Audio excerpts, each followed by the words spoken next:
Hi there! Today's Wednesday, it's gardening season, so I'm calling today Weeding Wednesday. I've grown my garden to be even bigger this year and I am determined to stay on top of the weeding, so Weeding Wednesday. I'm just going to make sure every Wednesday I'm out here and in the garden and pulling weeds, because staying on top of weeds in your garden is really important. You want to make sure that the plants that you're planting are not competing with weeds in your garden. Personally, I like to pull out weeds that are not benefiting my garden, and I like to place them in my hot compost pile so that I can make sure that they are heated up over 130 degrees for 14 days or more to make sure that I'm killing those weeds and their weed seeds in the process. Got my lemon garden gloves, a garden shovel, and I've got a bucket for my weeds. If you've got a garden, that's amazing. I'd love for you to start doing Weeding Wednesdays as well, just to stay on top of your garden, pulling those weeds, and that way our fruits and vegetables can flourish this year and really have room to grow.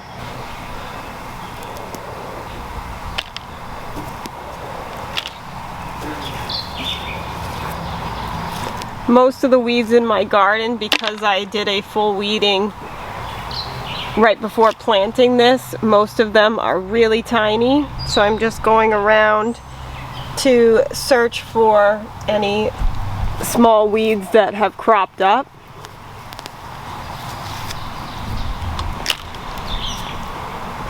Thankfully there's not many. It should be a pretty quick process, and if you do it weekly, then you're going to be staying on top of it and it's not so much of a daunting task.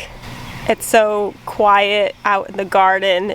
It's really nice to just be out here and enjoy the garden and the pollinators around. While I'm weeding in the garden, it gives me time to think and plan.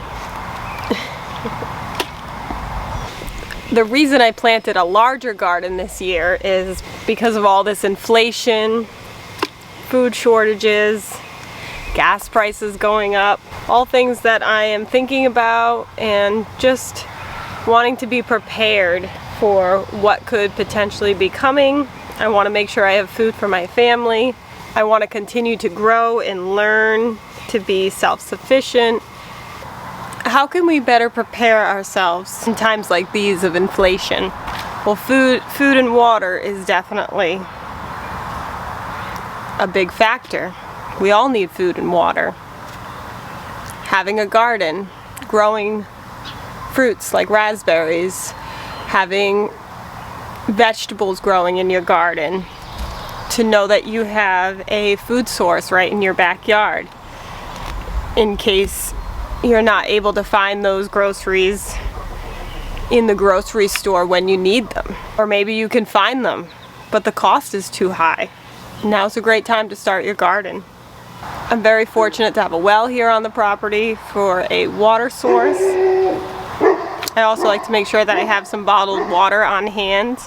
Lately, when I've been going to the grocery store, I've been making sure to pick up a little bit extra each time that I go, just so that I have a little extra tucked away just in case.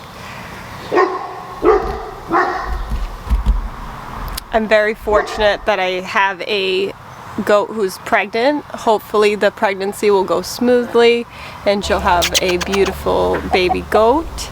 I'm thankful that if all goes well with her pregnancy and with milking, we'll have a source of milk on this farm. We're fortunate that we have our chickens that we get eggs from every day, and so we have a great protein source here on the farm in their eggs. Having 2 roosters here on the farm also gives us the option for raising chicks. We have the potential, since we have Buff Orpingtons, they are a dual purpose breed for laying eggs and also for meat. So we have both of those protein source options. I currently have a hen who is broody, meaning that she is sitting on 11 eggs currently, and we're hoping that she will hatch out some of her own chicks and raise them up to add to our flock. We'd like to increase our flock size a bit more just to give us a bit more stores of eggs, and so that way we can make sure that we keep up with egg production here on the farm as a food source and also as a source of revenue. Other ways that I'm making sure that I'm prepared is by taking care of my fruit tree orchard. I have fruit trees lining my driveway. I'm currently growing pears and peaches and apples, and I'm hoping to be able to enjoy those fruits in a couple months, and that will cut back on the fruits that I need to purchase from the grocery store as part of my grocery store budget. I do have plans to add in more fruit trees this year.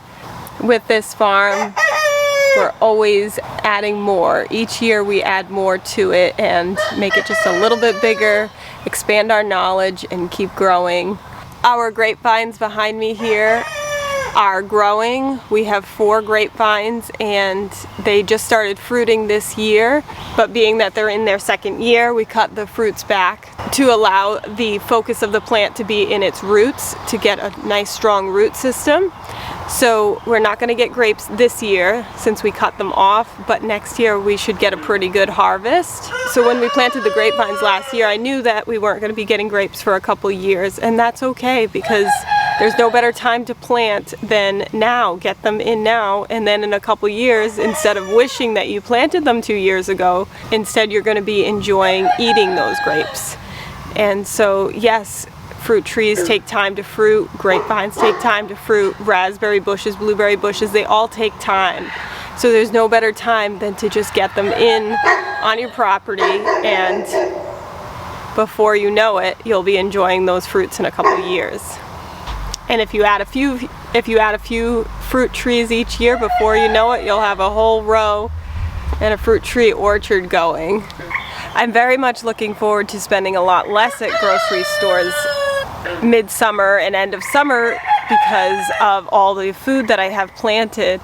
I have this entire raised bed planted with cantaloupe because my family and I, we love fresh cantaloupe, and having all this fresh fruit growing here, as well as this whole area behind me I have planted with rows of watermelon seedlings, and those are growing well, and I'm hoping to have lots of watermelon this summer to enjoy nice fresh fruit. And with inflation costs, the cost of fruit and vegetables has gone up, and it's definitely something that gets pretty costly. So being able to grow it yourself is significantly less expensive than purchasing at the grocery store. And there's things that you can do to make it less expensive by growing from seeds. Seed packets are very inexpensive, and you can grow a lot of food from seed packets. Instead of buying compost, you can make your own. This pile behind me is my hot compost pile that I'm currently working on. I flip it every 2 days so that I can aerate it, so that way I can get oxygen into the center of it where it's really hot.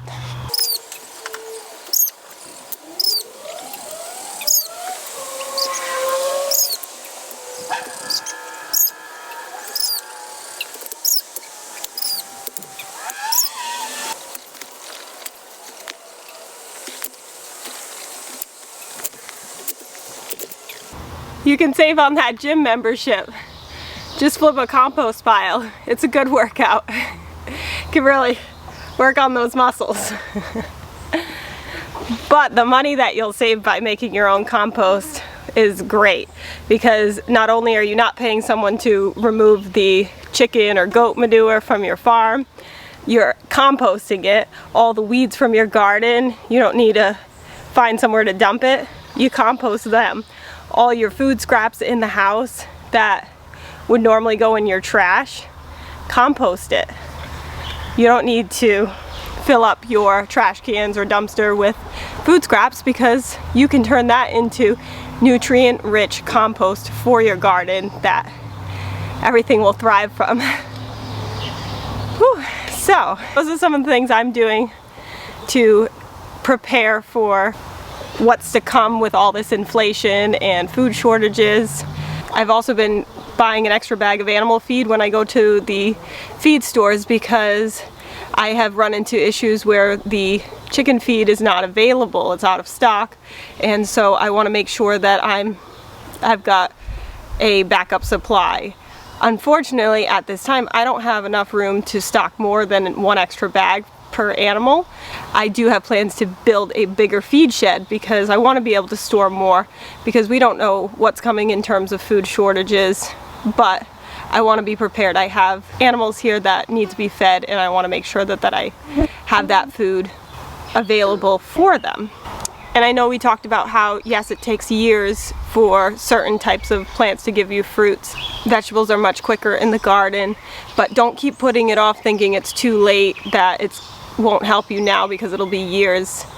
Start now. Put those things in the ground and start building your garden, start building your fruit orchard, because starting now is going to prepare you for years to come.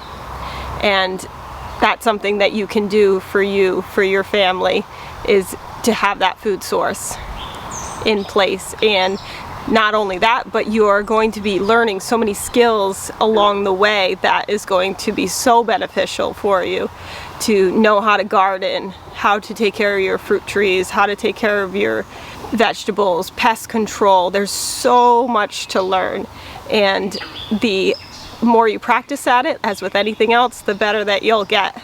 And maybe your first year with your strawberry patch will be just a few small strawberries that come up here and there, but come see after a few years what happens.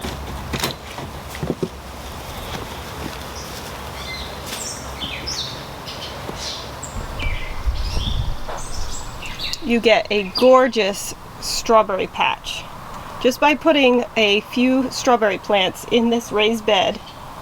Within a few years, it is full to the brim, and inside are all strawberries.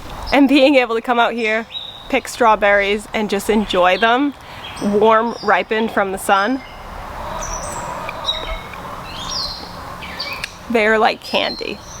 The best strawberries you'll ever taste is the ones that you grow yourself in your backyard, that you can pick fresh from the vine. So good. And that makes the work worth it. So try not to get discouraged with these high gas prices and with inflation. Just know that there's things you can be doing to prepare. It's just so important that you take the time to make a plan and prepare for what could be potentially coming. And these are just some of the things that I'm doing, and I'm hoping that some of these ideas will inspire you to potentially start your garden, or hey, maybe I'll inspire you to get some chickens. You know I love chickens. Hi, pretty babies. So please, if you take anything away from this video, just know there's things that you can do to prepare, and I hope that you do so. Whether that be with a garden, or with chickens or goats, or paying down your credit cards to get yourself out of debt, and cutting back on travel costs because of high fuel prices, using coupons. There's so many ways that you can save money, and taking the time now to implement those ideas into place and make them into habits of every time I'm getting ready to go to the grocery store, I'm making sure that I'm clicking those coupons and making sure that I have a set list for the grocery store so that I'm not straying from that list, and just making sure I stick to the budget that I have allotted for myself for the grocery store, and always making sure that I'm just tucking away just a little bit of extra food that has a long shelf life to be able to have that backup food supply if it came to that. I'd love to hear down in the comments below what you're doing to be prepared with all this inflation and high gas prices and food shortages. As a community, let's come together and help each other out and give tips and advice, and we'll get through this together. Are you ready to start that garden? Are you ready to get some chickens? Don't worry, I have videos. So definitely check out Just One More Story Farm's YouTube channel, and you can see gardening videos, chicken care videos, chick care videos, goat videos. When it comes to farming, we've got a lot. 1, 2, 3, 4. Now you're learning to farm like me. There is so much more to see. If you're planning on heading elsewhere, Bangor, yeah, yeah, yeah. This really is the place to be.